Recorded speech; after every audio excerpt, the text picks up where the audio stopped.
parle de sexualité, on devrait plutôt parler d'amour. Qu'est-ce que c'est que l'amour? La vie sexuelle n'est pas ici en question. La vie sexuelle est une donnée de la nature. Par contre, qu'est-ce que c'est que l'amour? Or, l'amour est le fondement de la famille, le fondement de la fécondité, le fondement des générations à venir. Qu'est-ce que l'on entend par là? Et quelle est la légitimation éthique de l'amour? Est-ce que l'amour, finalement, est une forme exacerbée de l'égoïsme ou au contraire, est-ce que c'est un altruisme?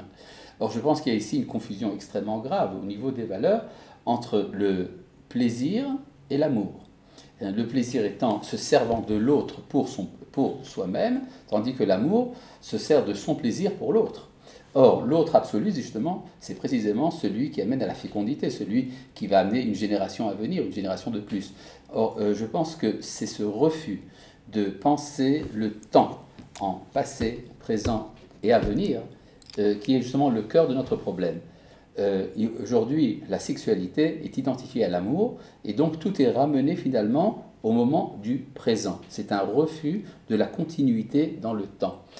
Et je pense donc que ce qui manque dans le discours actuel, c'est une réflexion sérieuse sur les valeurs fondamentales, au-delà du problème démocratique. C'est-à-dire que la démocratie est exploitée ici pour faire avancer certains agendas, sans vraiment pour dispenser la pensée d'une réflexion sérieuse.